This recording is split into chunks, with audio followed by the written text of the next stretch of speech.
하나님 말씀 드리겠습니다. 두 군데로 볼게요. 마태복음 24장 6절에서 12절.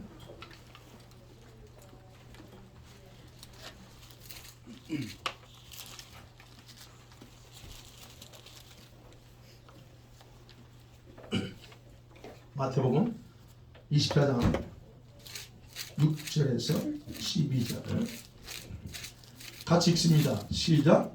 난리와 난리 소문을 듣겠으나 너희는 삼가 두려워하지 말라. 이런 일이 있어야 하되 아직 끝은 아니니라. 민족이 민족을 나라가 나라를 대적하여 일어나겠고 곳곳에 기근과 지진이 있으리니 이 모든 것은 재난의 시작이니라. 그때 사람들이 너희를 환난에 넘겨주겠으며 너희를 죽이리니 너희가 내 이름 때문에 모든 민족에게 미움을 받으리라. 그때 많은 사람이 실족하게 되어 서로 잡아주고 서로 미워하겠으며 거짓 선지자가 많이 일어나 많은 사람을 미혹하겠으며 불법이 성함으로 많은 사람의 사랑이 식어지리라. 아멘. 계시록 6장입니다.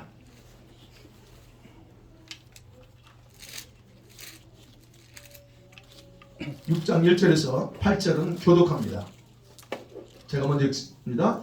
내가 봄에 어린 양이 7인 중에 하나를 떼시는데 그때에 내가 들으니 내 생물 중에 하나가 우레소리같이 말하되 오라 하기로 내가 보니 흰말이 있는데 그 타자가 활을 가졌고 열반을 받고 나아가서 이기고 또 이기려고 하더라. 둘째인을 떼실 때에 내가 들으니 둘째 생물이 말하되 오라 하니 이에 다른 붉은 말이 나오더라. 그 타자가 허락을 받아 땅에서 화평을 제하여 버리며 서로 죽이게 하고 또 큰 칼을 받았더라. 셋째인을 떼실 때에 내가 들으니 셋째 생물이 말하되 오라 하기로 내가 보니 검은 말이 나오는데 그 탄 자가 손에 저울을 가졌더라.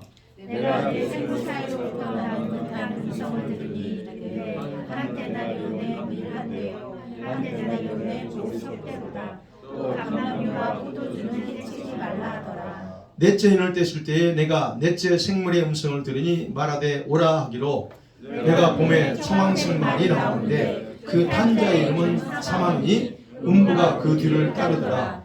그들이 땅 4분의 1의 권세를 얻어 검과 흉년과 사망과 땅의 짐승들로서 죽이더라. 아멘. 예, 오늘은 계시록 10번째 강의입니다. 오늘 계시록 6장 1절에서 8절 네 번째 인까지만 볼게요. 길어서 일곱인 우리가 6장부터 7인을 예수님이 직접적으로 떼십니다. 7인은 어떻게 이해하느냐에 따라서 요한계시를 푸는 데 있어서 어려울 수도 있고 쉬울 수도 있어요. 왜냐하면 여기서 많이 혼동하니까 그래요. 그래서 간단해요. 7인은 재앙이 아니라 징조라는 겁니다. 그렇게 이해하시면 돼요.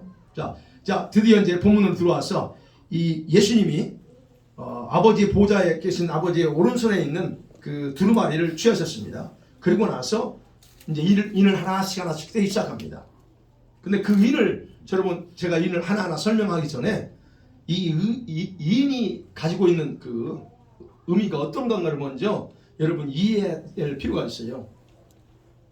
그러면 여러분이 그걸 이해하게 되면 여러분이 6장을 읽을 때 조금 더 쉬워집니다.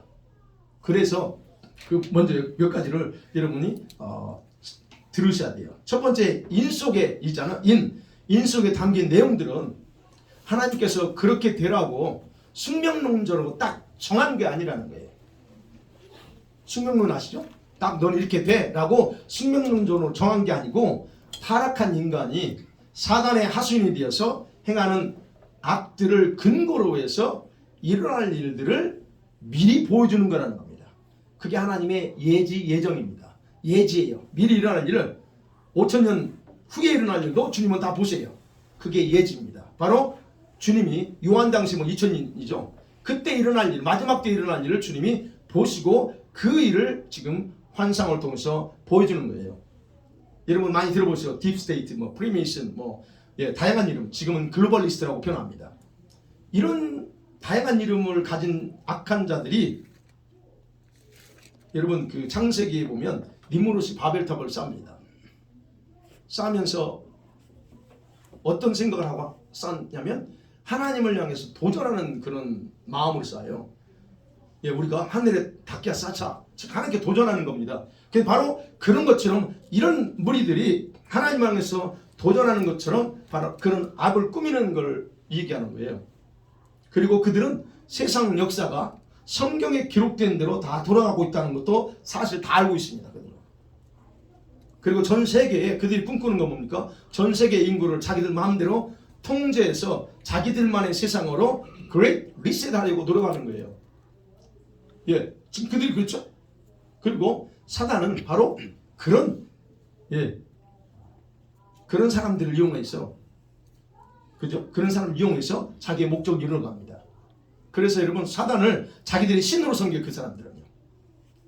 그래서 그런 사람들이 바로 이제 이런 일을 꾸미면서 사람들에게 복종을 강요하고, 그 다음에 지배계층을, 자기들이 지배계층에 서서 전 세계를 지배하겠다라는 그런 야망을 갖는 거죠.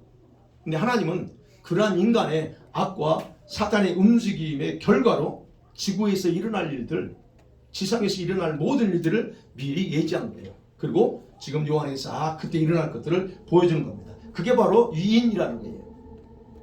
그 다음에 두 번째는 여러분, 이 인을 뗄 때 등장하는 그 생물들이 있죠. 그 다음에 등장하는 그 말의 색깔들. 여러분, 이거 등장하는 각각 다른 말들과 그의 탄자들은 사단의 부하가 아닙니다. 많이 오해를 합니다. 이 요한계시를 해석할 때 많이 오해를 해요. 이 사단의 부하가 아니에요. 흰말 탄 사람, 청황색 말, 그러니까 말이 좀 페일 호스잖아요. 그러니까 저거 이거는 사단이야. 아닙니다. 사단의 부하가 아니고 하나님의 천사들입니다. 이거 이렇게 이해하셔야 돼요. 다만 각각 색깔이 다른 말들의 그 특성은 바로 재앙의 특성을 상징하는 거예요. 말의 모습을 통해서, 색깔을 통해서 어떤 재앙이 온가를 상징을 보여주는 거라는 거예요. 그리고 그 위에 탄 천사들은 그 일을 완성하기 위해서 책임을 맡은 자들입니다. 그래서 이 천사들은 이 재앙과 관련된 일을 지상에서 직접 행하거나 아니면 사단의 졸개들이 계획한 일들을 막지 않고 집행하도록 이렇게 이 천사가 활동하는 거예요. 이해가 되세요, 여러분? 그래서 이 말탄 천사들이 행하려는 일들을 통해서 상징적으로 사단과 그의 졸개들이 무엇을 하려는지를 알게 해주는 거예요. 지금 그 일이 진행되고 있는 거예요. 그래서 우리는 그걸 보고 어떤 일이 일어나고 있구나 라고 것을 우리는 이해할 수가 있습니다. 그래서 일곱 인은 100% 정확한 해석은 불가능하지만 현재 세계에서 일어나고 있는 이런 정치적인 거, 경제적인 거, 문화적인 거, 사회적인, 과학적인까지 다 이렇게 고려해보면 보다 명확하게 해석이 가능하다고 볼 수 있어요. 이거 무슨 일인지. 네, 그게 바로 인재앙입니다. 세 번째로 인은 우리가 흔히 말하고 재앙이라고 말합니다. 인재앙, 나팔재앙, 대접재앙. 그렇지만 이는 재앙과 비슷하긴 한데 본격적인 재앙이 시작되기 전에 있게 될 재난의 시작을 알리는 징조예요. 아까 마태복음 24장을 본 이유가 그겁니다. 마태복음 24장에는 이 징조 말씀하고 그 다음에 나팔장이 나오고 그 다음에 대접장, 그 창세기 6장부터 19장의 내용이 한꺼번에 다 요약되어 있습니다. 마태복음 24장이 그래요. 근데 이제 계시록은 요거를 24장에서 주님이 말씀하신 마지막 때에 될 일 풀어서 확대해서 계시해 준 거고, 사실은 마태복음은 그래요. 징조. 그래서 여러분 분명하게 구분하셔야 돼요. 그리고 이 인은 재앙이 아니고 징조예요. 그러면 우리가 생각할 때 여러분과 제가 기억해야 될 거는요, 대환란은 언제부터 시작되냐? 여러분, 대환란의 재앙은 언제부터예요? 나팔 재앙이 풀어질 때 대환란이 시작되는 거예요. 그리고 대접은 우리 성도들과는 거의 관계가 없습니다. 일곱 대접.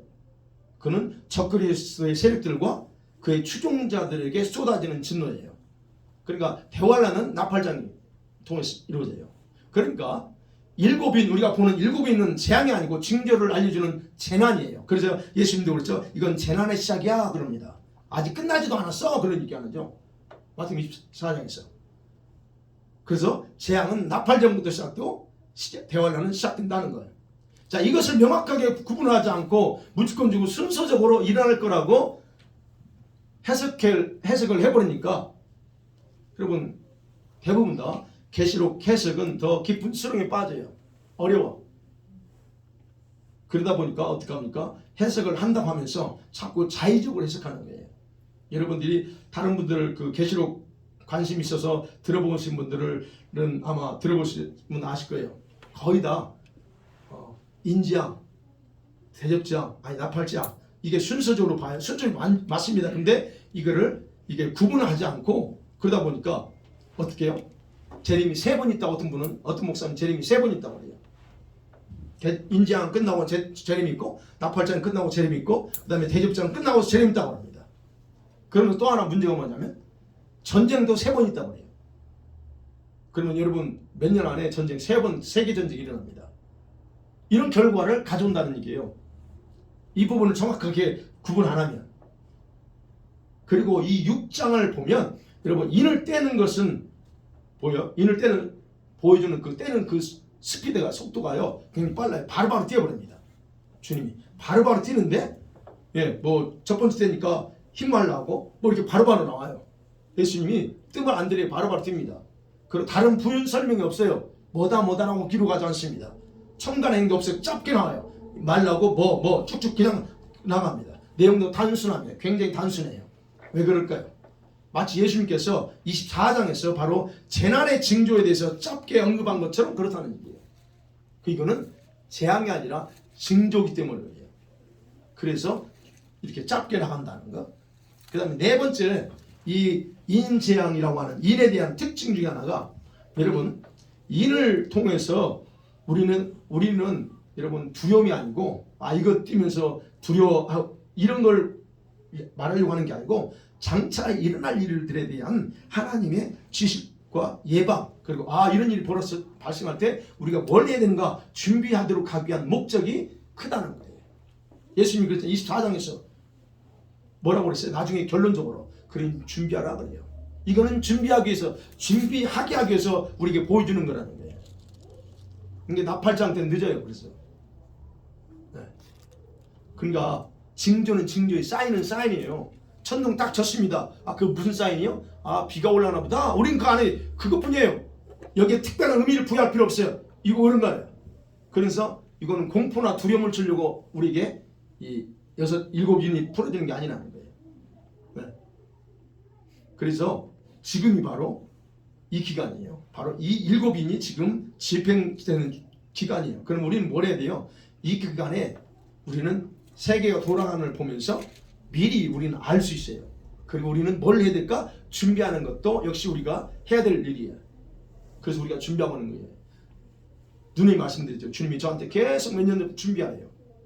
뭘 준비해요? 우리가 준비할 게 뭐가 있습니까? 뭐 땅을 사가지고 뭐 도피처를 만들 거예요? 아니요. 주님은 지금 기도하래요. 계속적으로 기도하래요. 그게 4-5년 돼 벌써 4-5년이 뭐예요? 계속 기도하래요.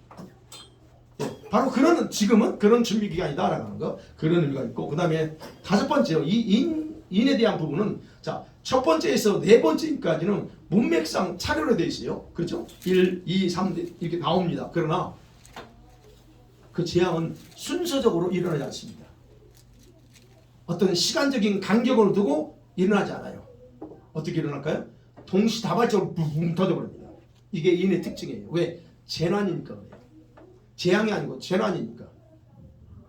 서로 깊은 연관성을 가지고 질병된다는 거예요. 여기서 말죠. 붉은 말이 나옵니다. 첫 번째 말 나와요. 붉은 말. 이게 뭐예요? 탄적 하나박아서 땅을 해서 화평을 재고 서로 죽이게 전쟁하게 합니다. 그 다음에 검은 말 나옵니다. 검은 말. 경제 공황이 와요. 이런 일이 나옵니다. 지금 우크라이나에서 터지니까 전 세계가 난리 지금. 그게 뭐예요? 경제과 연결되어 있다는 거예요. 그래서 여러분 이 인은 첫 번째에서 네 번째까지는 동시다발적으로 터지고 뒤섞여서 터져요. 나와요. 지금 어느 인이 진행될까? 제가 예상하는 첫째, 둘째, 셋째가 그 다음에 넷째가 같이 짬뽕으로 가고 있어요. 넷째는 보세요. 넷째 나중에 설명할게요. 어쨌든 이 징조들은 이미 오픈되어 있다는 거예요. 그리고 현재 진행 중이다. 요것만 이해하시면 돼요. 그렇기 때문에 우리 성도들은요, 이 여섯째 인을 경험하면서 장차 겪게 될 환란의 무서움을 가지고 준비의 중요성을 알아야 된다는 거예요. 이걸 여기서 지금 준비 안 하면 그때 가면 늦어요. 그래서 준비하라는 거예요. 자, 첫 번째 봅니다. 그러면 첫째 인이 뭐냐는 거예요. 자, 인을 떼니까 보좌 아래에 있던 네 생물 중에 첫째가 천둥 소리 같이 말하죠. 오라 가죠. 그러니까 갑자기 나오는 흰말이 나옵니다. 그 위에 탄 사람이 나오는데 활을 가지고 면류관을 썼습니다. 그리고 뭐라고 그래요? 나와 가지고는 막 이기고 또 이기고 이기려고 합니다. 이 첫째 말에 대한 해석이 참 학자들마다 목회자들마다 다 다릅니다. 그런데 해석할 때에 핵심을 말에 둘 것인가 흰 말에 둘 것인가 그 말 탄자에 둘 것인가에 따라서 약간씩 의미가 달라요. 대부분 다 뭐에 둘 것 같아요? 목사님들이 아니 흰 말에 두어요. 흰 말.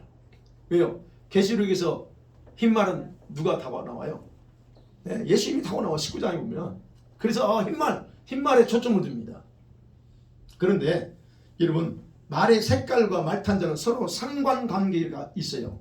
말만 가지고 이해하면 안 돼요. 그 말탄자까지 봐야 된다는 얘기예요. 근데 말보다는 말탄자의 역할이 더 중요하다는 걸 알 수 있어요. 뭐라고 그랬어요? 말탄자가 가지고 있는 게 뭐예요? 활을 가지고 있어요. 전쟁 무기입니다. 그때 당시에 그가 활을 가진 이유가 뭘까요? 그걸 예측해야죠. 말탄자가 면류관을 가지고 있었고 이 면류관은 스테파노스예요. 이게 경기에서 싸워서 이기는 자가 받는 스테파노스 이게 면류관입니다. 그러면 이기려고 한다고 하는 뭐예요? 승리하고 정복하려고 한다는 거 아니에요? 그죠? 그럼 누군가의 이 사람이 이 말탄자가 누군가 어떤 역할인가에 대해서 생각할 때 세 가지 기원으로 나와요. 이 말탄자가 누구냐? 로마 제국이야. 제일 많은 해석이 로마 제국이라 말합니다. 로마 제국 또는 로마의 그 당시에 디도와 같은 정복자들, 장군들 말고 두 번째는 이거 말탄자의 모습은 복음과 예수님이야. 복음. 왜요? 복음을 전하면서 흰말 탔잖아요. 그래서 이 복음을 전함을 통해서 전 세계에 복음으로 이렇게 정복하려고 하는 이런 의미다라고 해석을 합니다.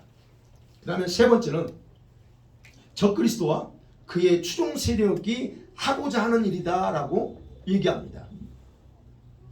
그리고 아까 말씀드렸던 많은 학자들은 예수님을 의미한다고 말해요. 그러나 이는 말씀드렸죠. 이는 장차 있을 하나님의 재앙을 또 재난을 계시하는 것이고 예수님은 지금 인을 떼고 있어요. 잘 생각하세요. 인을 누가 떼고 있어요? 예수님 떼고 있어요. 근데 그 예수님이 인 떼놓고 바로 흰말 타고 딱 나타나서 이기고 이걸 절대 그럴 수 없다는 얘기예요. 상식적으로 얘기하세요. 그래서 이기고 이기려고 했다 그랬죠. 그러니까 이런 모습 보면 생각하세요. 아니 예수님인 것처럼 흰말 타고 멸관 써. 그러니까 이거 볼 때 어떻게 해요? 흰말 제가 해석하는 건 그렇습니다. 흰말의 역할은 종교 지도자입니다. 즉 그 위에 탄 자가 자신이 마치 흰말을 타고 예수님의 역할을 한다고 믿는 자라는 얘기예요. 예수님의 역할을 하는 자.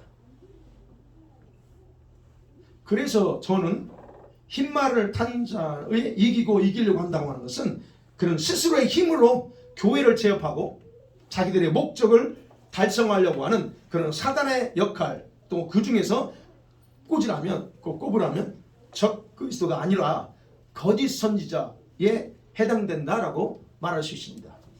거짓 선지자가 드러나야 돼요. 적그리스도는 나중에 드러납니다. 지금 드러나지 않아요. 지금 안 드러나요. 지금 있지만 적그리스도 지금 안 드러나요. 드러날 수가 없습니다. 왜? 막고 계세요. 지금 데살로니가 후서 2장에 보면 딱 막고 있어요. 지금 아니야. 막고 있습니다. 그러나 거짓 선지자는 나옵니다. 왜? 그가 먼저 나와서 해야 될 일이 있거든요. 그러니까 지금 저 해석은 그렇죠. 바로 이런 거짓 선지자와 같은 그런 역할을 한 그런 자지 예수님은 절대 아니다. 그러니까 우리가 지금 보셔야 돼요. 인이 떼어질 때는 누가 활동해요?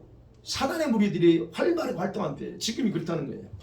물론 성령님도 신실한 교회나 성도들을 중심으로 활동하고 부흥을 주도해 나가지만 그런 온 세가 전체적으로 볼 때는 악한 사단의 세력들이 비교로 따지면 한 우리가 그냥 피부로 느끼는 건 80대 20이야. 80은 사단이 왕성하게 활동하고 20% 정도밖에 우리 성령님이 활동 안 하는 것처럼 느껴져요.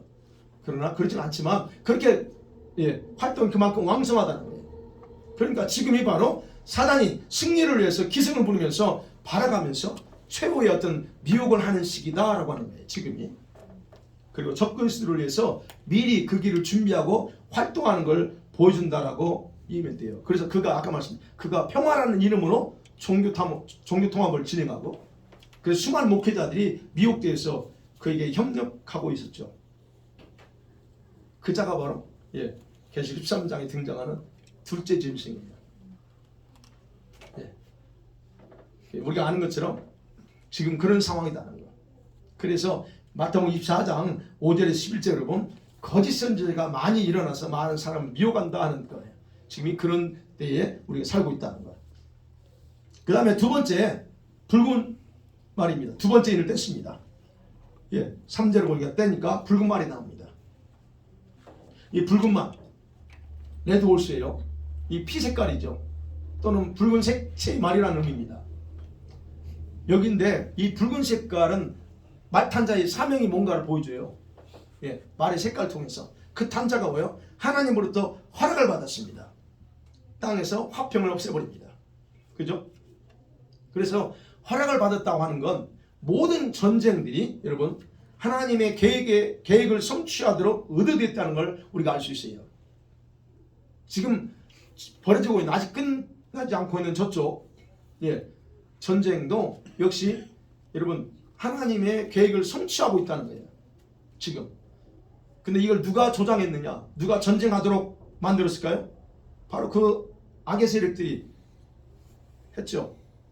미국을 중심으로 해서 미국이 가장 더 전쟁을 이게 부추긴 거죠.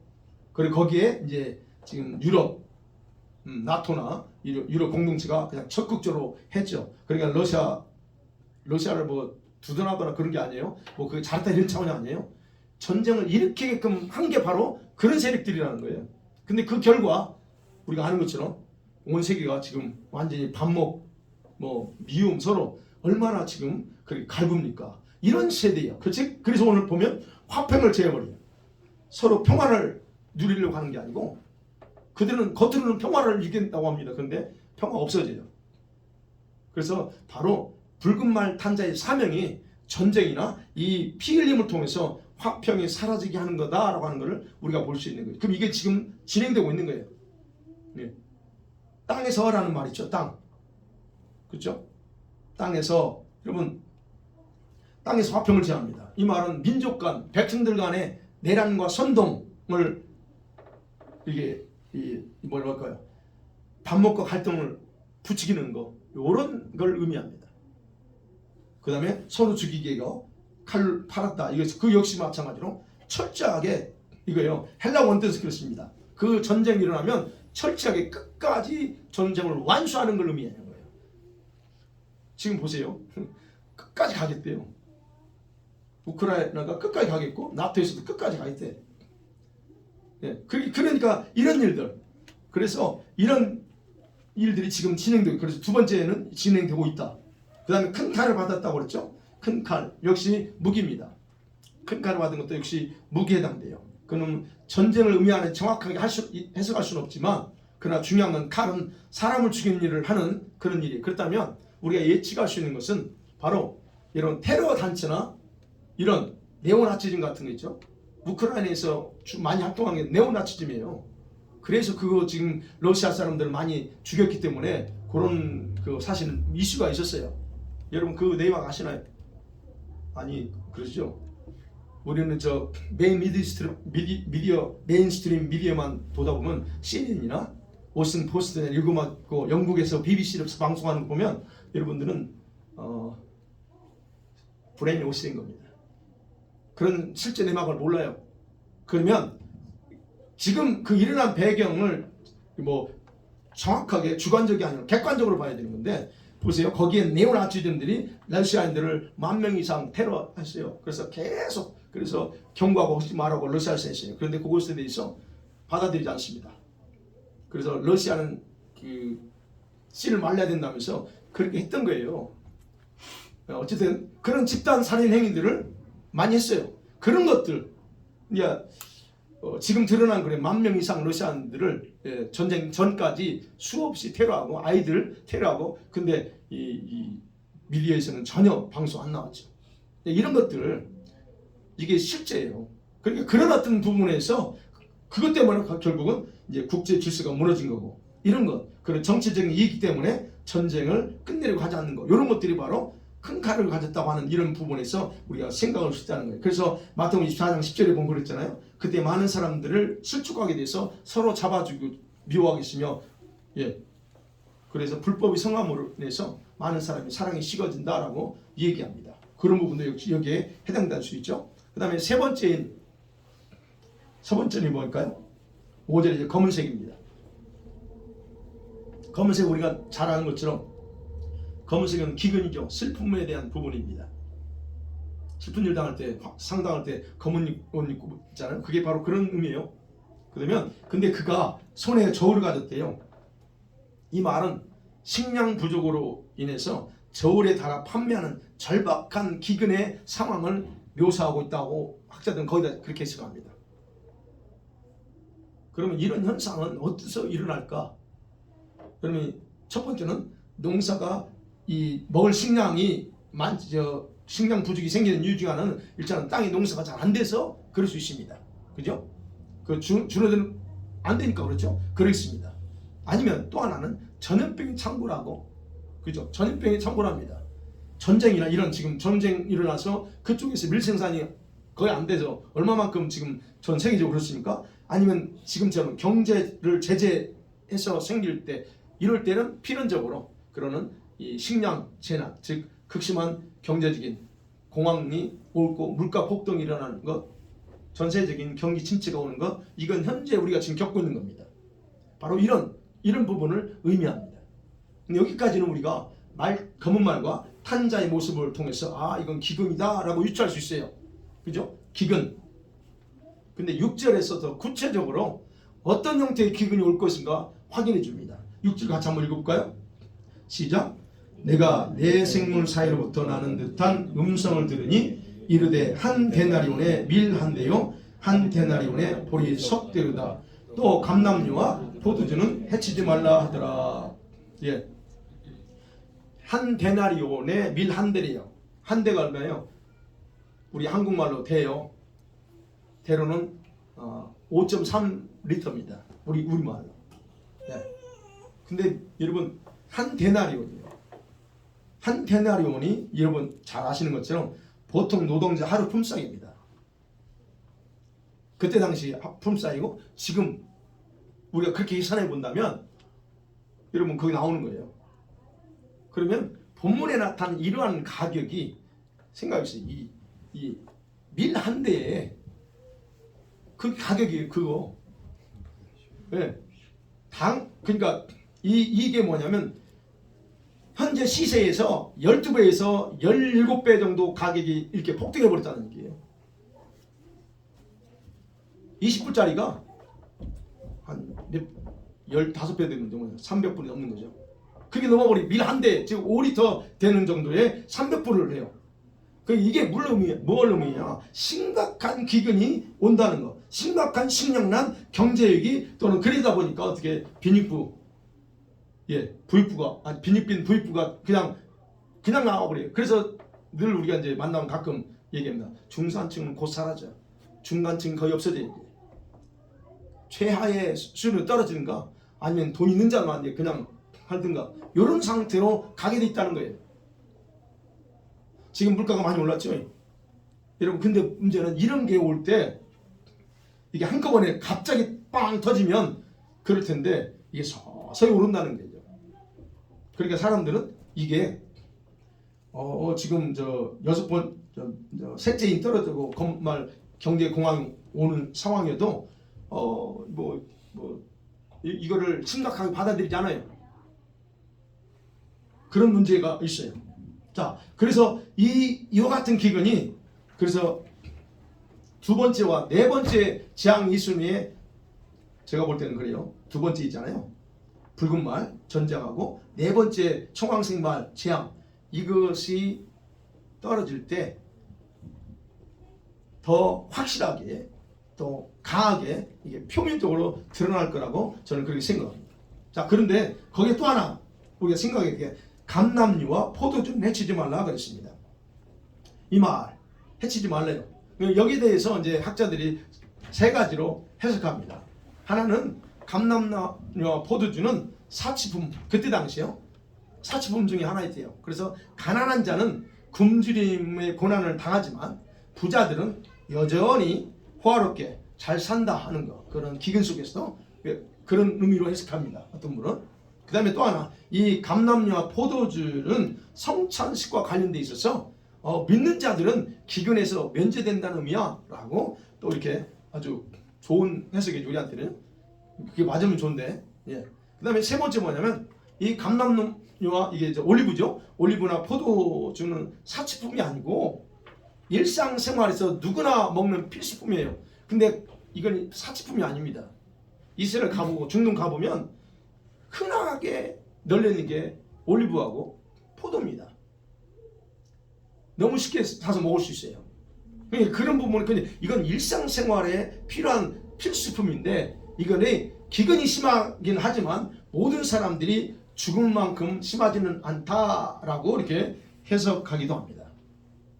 또 어떤 분은 하나 더 그냥 제가 이해하고 있는 걸 하나 더 해석하면 감람류와 포도주는 이스라엘을 상징해요. 그래서 그런 이런 경제적인 그런 재난 때 이스라엘만큼은 그래도 특별히 보호받는 의미다라고 이제 그렇게 해석하기도 합니다. 그러나 어찌됐든 어떤 것이 되든 간에 중요한 건 본문에서는 이 땅의 기근과 바다가 충분하게 생산을 하지 못함으로 인해서 생기는 경제적인 재난이라는 거예요. 그 부분은 변함이 없다는 거예요. 기근의 피해가 심각하게 증대되면서 본격적인 어떤 재앙의 시작점이 바로 이 신강공황이라는 거예요. 다시는 옛날로 회복할 수 없는 상태로 추락하는 거예요. 여러분 예전으로 돌아갈 수 있다고 생각하시나요? 못 돌아갑니다. 경제 한번 올라가면 절대 떨어지지 않아요. 떨어지면 올라오는 걸 알 수 있는데 올라간 건 절대 안 떨어지게 돼 있어요. 가격을 낮출까요? 안 낮춥니다. 예. 그런 의미예요. 자, 그럼 이런 상황에서 사람들은 어떻게 반응할까요? 이런 실제 지금 우리가 피부로 점점 느끼고 있는데 이런 상황에서 여러분 어떻게 생각하나요? 이런 상황이 올 때 아이고 앞으로 걱정하죠. 어떻게 먹고 살기 힘들고 이거 어떻게 될까 고민도 합니다. 근데 일반적으로 여러분 생각하면 안 되고 우리 예수 믿는 사람들은요 이런 상황이 올 때 급하다는 걸 생각하셔야 돼요. 지금이 때가 급하구나. 그래서 회개하는 그런 걸로 엎드려야 돼요. 근데 일반적으로 회개하는 것보다 환경 탓합니다. 저쪽에서 전쟁 안 했으면 말이야 이런 일이 안 생기고 코로나 안 터졌으면 이런 일이 없었을 때 이미 터진 것 가지고 뭘 탓할 필요가 뭐가 있어요. 그건 주님의 계획 이 계시록에 나온 것처럼 진행되고 있는 것에 대해 뭘 탓합니까? 안 일어났으면 안 일어나면 좋았겠죠. 그런데 이 계시록상으로 다 돼가게 돼 있어요. 그러면 이런 것에 대해 사람들이 자꾸 환경 탓하고 그러면서 어떻게 해요? 더 쾌락에 빠지고 그쪽에 더 없다 하면서 다른 그런 좀 쾌락을 누리는 데는 더 많은 것을 투자하면 살게 돼요. 그렇게 합니다. 그래서 그걸 통해서 이런 어려움을 극복해보고 이런 어려움을 잊어버리려고 하는 그런 쪽으로 간다는 얘기예요. 더 나가서는 이제 보세요. 이제는 동성애가 더 확산돼 나갑니다.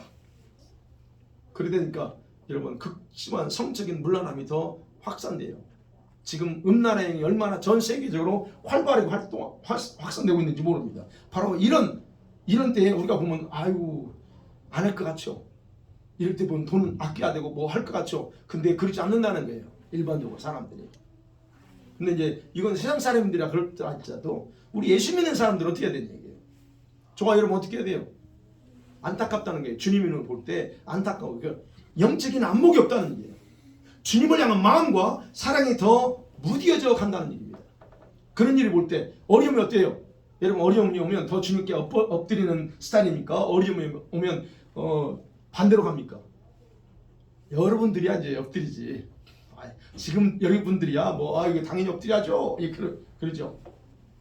그런데 일반적으로는 그러지 않아요. 어려움이 오면 어떻게 해요? 점점점 무뎌집니다. 어려움이 오면 더 멀어져요. 이게 우리의 문제라. 왜? 영적인 안목이 없으니까. 이런 상황에서 어떻게 해야 되는지에 대한 그런 안목이 없다 보니까 주님에 대한 거 멀어지게 됐어요. 교회와 성도들이 정신이 주님께 집중하는 게 분산돼요. 이번 보세요. 코로나 우리 2년 거의 3년 보면서 경험했잖아요. 주님께 가까워지는 게 아니고 더 멀어져요. 온라인으로 예배 드려. 어찌됐든 그런 일이 발생한다. 그 다음에 네 번째 때입니다. 넷째 때는 어떻게 해요? 말이 청황색입니다.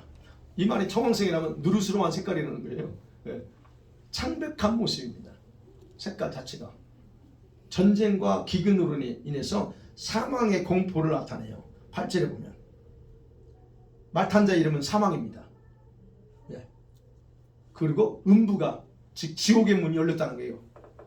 그 말 탄 자가 가는 곳에 음부에 지옥의 문이 열렸어요. 여기서 사망이라고 하는 단어가 우리말로는 단어가 사망 이렇게 썼지만 사실은 헬라어 뜻은 전염병입니다. 전염병을 얘기해요. 여기서 헬라어 뜻은. 근데 우리 성경 그냥 사망 그렇게 번역하다 보니까 이게 도대체 어떤 사망인지 불분명해요. 근데 전염병이에요. 근데 그 말 탄 자가 전염병 가지고 있는데 전염병 한번 치료하고 가면 이 지옥의 문이 열려서 많은 사람이 죽어요. 그래서 어떻게 됐어요? 그들이 땅 4분의 1의 권세를 얻었습니다. 땅 4분의 1. 이 4분의 1에 대한 해석도 역시 두 가지로 나눠요. 이건 뭐냐? 땅 전체 4분의 1로 부분적인 멸망을 의미한다라고 해석합니다. 땅 4분의 1. 아니면 땅 위에 전면적인 재앙이 일어나되 그 가운데서 4분의 1의 지역에 해당되는 그런 사람들, 그 지역 4분의 1에 해당되는 그 지역의 재앙으로 죽임을 당한다라고 얘기합니다. 그 인구 몇 명인가를 모릅니다. 그러나 땅 4분의 1, 땅 4분의 1 인구가 어디 많이 몰려 있어요. 저 사막에는 사람이 안 살잖아요. 그냥 그걸로 땅 지옥으로 따지면 안 되고 땅 이게 그래서 여기 보면 권세를 얻었다 그랬어요. 권세를 얻었어요. 즉 사망과 전염병과 음부의 권세가 땅의 4분의 1을 통제함을 통해서 많은 사람이 죽는다는 걸 얘기해요. 그래서 검과 흉년과 전염병과 땅의 짐승으로 죽는다 그렇게 기록되어 있습니다. 우리 8절에 보면. 자 그러면 이 넷째 인으로 인한 재앙은 아까 이 세 번째까지 언급한 그 재앙보다 강하다는 거예요. 이건 아까 그랬죠? 이 두 번째 붉은 말은 그냥 전쟁이에요. 좀 이게 전쟁으로 보면 지금처럼. 그런데 이 네 번째는 전쟁과 함께 전쟁만 있는 게 아니에요. 같이 한꺼번에 동시에 터지는 거예요. 그래서 여기서 검은 전쟁을 상징하기 때문에 흉년, 기근 이게 다 복합적이에요. 이런 것들, 그 다음에 짐승으로 인한 짐승으로서 죽는다고 그랬죠. 이거는 학자들은 그렇게 말합니다. 전쟁이 일어나고 나면 반드시 황폐해지면서 오히려 짐승들에 의해서, 그러니까 짐승들이 이게 시체가 있잖아요. 물론 사람들이 지금이야 이제 이게 전쟁에서 활동하는 사람들 이름도 까먹었네. 이제 그런 사람들이 시체를 처리하긴 하지만 보세요. 이번에 우크라이나에서 집단 다 묻어버리잖아요. 그다음에 이번 지진도 그렇고 이런 일들 이런 것들을 의미한다는 거예요. 그러니까 이런 재앙 어쨌든 이런 재앙은 인간의 타락으로 인한 결과로 나타나는 거예요. 그리고 악한 자들이 어떤 계획 속에서 이루어지는 거예요. 그러니까 지구의 4분의 1에 해당되는 지역에 속한 사람들이 이 재앙에 의해서 멸망당한다라고 우리가 보면 됩니다. 근데 중요한 건 이 재앙은 하나님께서 허락하에 이루어진다 하는 거예요. 모르겠죠? 청황색 말을 탄 자가 풀어져요. 그럼 온 세상을 다닙니다. 다니면서 전쟁, 전염병, 기근 이런 걸 통해서 죽을 자들은 죽게 만든다는 얘기예요. 그냥 자 유럽에서만 죽고 여기는 안 죽고 이런 차원이 아니에요. 이때에 이 재앙에서는 하나님의 백성도 포함될 수 있습니다. 지금 예수 믿는다고 하는 사람들도 이걸로 인해서 죽을 수 있어요. 얼마든지. 이게 그래서 얼마의 사람이 죽을지는 우리가 정확하게 파악할 수 없지만 어쨌든 이 재앙은 서서히 우리에게 조여오고 있다는 거예요. 지금 그게 눈앞에 다가오고 있다는 거예요. 이런 사단의 다양한 그런 방법의 미혹이 성행하게 되고 성도들은 그래서 정확하게 이렇게 구별할 수 있는 지혜가 필요한 겁니다. 근데 이제 문제가 안타까운 거 그렇죠. 이런 사실을 분별하지 못하기 때문에 이런 미혹에 넘어가서 불행한 일을 당하는 그것이 눈앞에 보여요. 우리는. 우리 보여. 예수 믿는 사람 중에서 이런 불행을 당할 일이 보여요. 이런 것들이 어쨌든 현재 일어나는 것 동에서 우리가 생각할 거예요. 자, 결론입니다. 여러분 지난주에도 제가 말씀드렸죠. 지금 전 세계적으로 난리입니다. 2월달까지만 해도 여기저기서 난리였어요. 그리고 전쟁의 소문 안 끝내겠다 하는 것도 있고 그다음 계속 이란이 자꾸 이스라엘 건드리고 그럼 이스라엘도 가만히 있나요? 이런 것들이 지금 계속 그래요. 예전에 안 그랬는데 지금 조금 더 좀 이렇게 좀 심하게 가고 있어요. 그러면 이런 것들을 들으면서 우리는 걱정하고 염려도 됩니다. 그러면 중요한 건 이런 때에 우리 교회에서 여러분 교회에서 하나님께서 저와 여러분에게 하시는 일이 뭔가를 알아야 된다는 얘기예요. 이럴 때 주님 뭘 하는 것일까? 여러분 우리 주님이 저와 여러분에게 원하는 게 있다면 뭘 것 같아요? 이런 모든 사실에 대해서 저와 여러분이 지금 때가 그렇구나 하고 인지를 하고 있어. 그렇다면 그 다음에 주님이 저와 여러분에게 뭘 원할까요? 네, 기도 물론 기도예요. 계시록을 보니까 계시록과 연관해서 이미 계시록 설교를 들었잖아요. 첫째 부활에 참여하는 자가 가장 중요하다. 첫째 부활에 참여할 자가 돼야 돼요. 주님이 그걸 원하는 거예요. 22장에서도 그거 아니에요. 이게 여기 원하는 거죠. 그거 그다음에 이런 일을 할 때 성도들을 준비시키고 있다는 거. 이게 첫째 부활에 참여할 자를 준비시키고 있어요. 그다음에 또 하나는 하나님이 인치고 계십니다. 지금 전 세계에 하나님의 천사가 인을 가지고 인치고 다니고 계세요. 이미 인침 받은 자도 있고 인침 받지 못한 자도 있을 수 있습니다. 지금 그 일을 하나님이 하고 계세요. 그 다음에 수많은 성도들이 대환란에 남아서 순교자들만 대환란에 남은 성도 중에서 순교자들을 구분하고 계세요. 그러니까 여러분과 제가 혹시 순교의 사명이 있는지 없는지 모르지만 주님이 순교자를 구분해요. 지금 그때가 순교자 구분 아닙니다. 주님은 확실하게 일하시는 분이에요. 지금 그래서 주님이 순교자들을 벌써 구분하고 계세요. 인을 치기도 하고 그 다음에 주님이 하시는 일이 뭐냐면 환난 중에 구원받을 자들과 지옥 갈 자들을 구분하고 계세요. 여러분 이거 이해가 안 될 수도 있어요. 여러분이 대부분 다 환난은 남을 겁니다. 저도 남을 거고 말하면 안 되지. 안 남아야지. 남을 수 있어요 우리가. 그렇다면 생각해야 될 건 거기서 끝까지 우리에게 지금 이게 마지막 부분은 이 환난에 남을 자 거기서 구원받을 자는 지금 예수 믿지 않는 사람 중에서 그런 거고 또는 여기서 예수 믿어도 정신 못 차리다가 환난 속에서 그래도 거기서 정신 번쩍 차리고 구원받을 자들과 지옥 갈 자들이 교회 안에 수두룩하니까 그거를 주님이 지금 구별하고 있다 하는 거예요. 그럼 이런 때에 여러분과 제가 중요한 생활 자세가 필요합니다. 어떤 생활이 필요할까요? 회개입니다. 철저하게 회개하는 생활이 있어야 돼요. 회개가 왜 필요하죠? 항상 강조합니다. 여러분이 죽을 죄를 졌기 때문에 회개하는 게 아니에요. 무엇 때문에? 누구 때문에 회개해야 돼요? 누구 때문에? 나 자신 때문에 회개하는 거예요. 성화를 이루어가야 되니까. 여러분 성화는 회개 없이는 성화 안 돼요.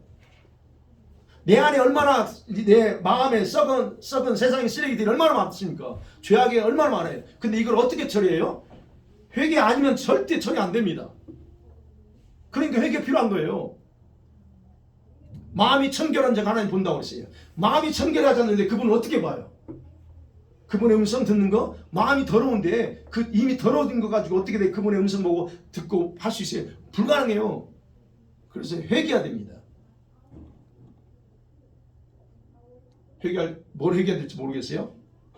그러면 여러분 내면을 보세요. 아이씨, 나 이 속에 이게 너무 더러워. 부패해 돼 있어. 요거 가지고 그냥 하세요. 하나님, 내 마음이 왜 이렇게 더럽습니까? 부패합니까? 요거 회개하셔야 돼요. 그래, 그것이 하나하나 제거돼야 점점점 이제 깨끗해지면서 청결해지는 거예요. 그래서 제가 이제 저는 방법 중에 하나 그래요. 자기 전에 늘 여러분 기도하시죠. 좀 너가 주님 내 영에 보혈을 다 덮어주시고 막 기도해요. 보혈을 다 덮어주시고 그리고 지금 불쌍히 있어서 자비를 구해야지. 하나님 불쌍해서 내 영에 이 기름부도 많이 부어주시고요. 예, 그렇게 해요. 그런데 희한한 건 그렇게 기도할 때하고 안 할 때하고 엄청난 차이 있더라는 거예요. 그래서 저는 여러분에게 제가 실제로 경험한 걸 제가 늘 말씀드리는 거예요. 근데 그날 자잖아요. 그럼 반드시 뭐가 달라요.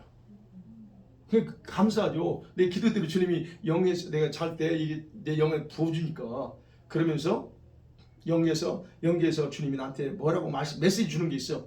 계속 줘요. 제가 몇 번 그랬죠. 지난번에도 뭔가 또 말씀하셨는데 깨기 전까지는 다 계속 영어로 반복해요.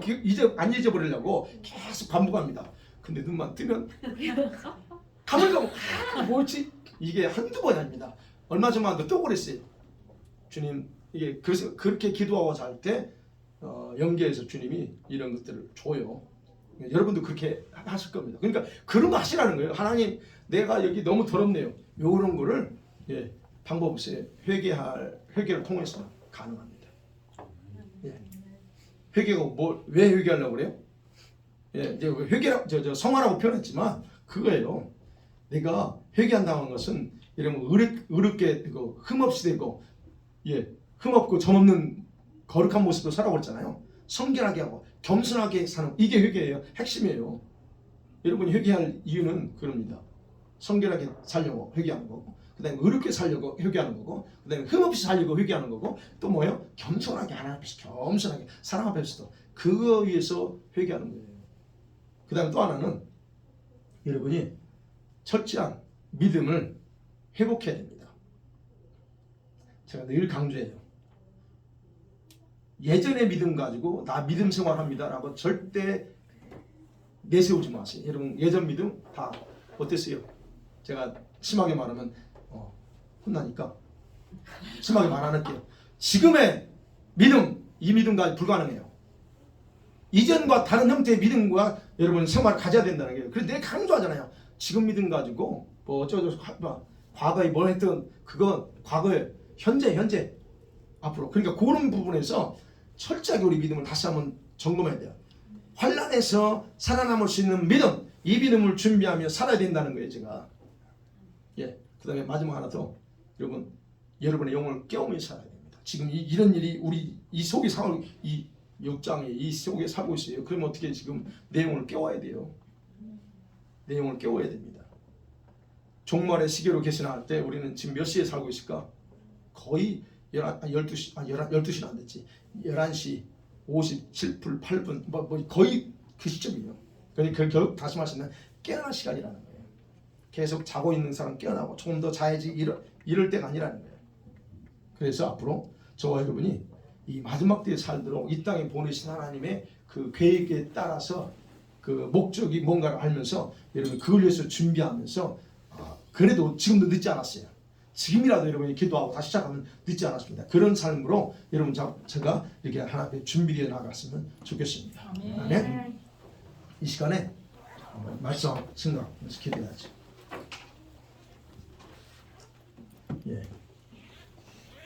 지금 우리는 이런 계시록 6장의 재앙의 시대에 살고 있습니다. 그래서 이런 시대에 살면서 저와 여러분이 기억하셔야 될 거 보세요. 이게 내가 과연 이 시대적인 감각을 가지고 있는가? 내가 지금 감각이라고 하는 건 내가 어떻게 살아야 돼? 나 자신에 대해서 내 영혼에 대해서 케어하고 있느냐 아니냐를 보면 돼요. 여러분 영혼을 케어하고 있다면 여러분 그래도 뭔가 지금 인지하고 있다는 거예요. 하나님 감사하고 그래서 이제 기도합니다. 하나님 나 자신의 회개 여러분 회개하시고 그다음에 깨끗하게 정결하게 해달라고 그다음에 믿음 철저한 믿음 다시 한번 신뢰하는 믿음으로 다시 한번 굳게 강하게 해달라고 그다음에 여러분의 영혼을 한번 보세요. 여러분의 영혼뿐만 아니라 여러분의 의식도 문제입니다. 의식이 깨 있어야 돼요. 의식은 잠들어 있어요. 영혼은 깨 있는 것 같은데 아니야 잠들어 있어요. 요거 깨 있어야 돼요. 의식이 깨어나면 이 또렷해집니다. 영혼하고 틀려요. 의식은 또렷해요. 여러분 또렷하십니까? 그렇다면 여러분 의식 깨 있는 거예요. 자, 그래서 하나님 그런 일 하고 하나님 이 시간 또 하나님 일곱 영과 일곱 불을 부어주시고 능력 부어주시고 통찰력 분별력 다 나가보세요. 그리고 또 내 속사람은 성령의 능력 강하게 해주시고 그리고 또 다음 주에 있을 화요일에 있을 우리 아이들 일일 성경학교 아우 지금 너무 많아. 오늘 얘기 들으면 40명이래요. 아니 그 40명 어떻게 감당하려고 내가 그랬더니 그래서 오늘 어쨌든 딱 마감이 돼요. 야 이거 너무 많어. 그때 제가 노예가 있어가지고 저도 없는데 어쨌든 시간 되시는 분들 같이 이렇게 많이 협력해 주세요. 그래서 그때 어쨌든 시작하니까 하나님 특별한 그런 일들이 이 아이들을 일을 캠프를 통해서 놀라운 일들이 일어나고 제가 기도하는 거래요. 여호수아 세대, 조슈아 제너레이션, 일라이자 제너레이션 일어나도록 세상이 감당할 수 없는 세대만 우리도 그래야 돼요. 그런 일들이 있기 위해서 기도하세요.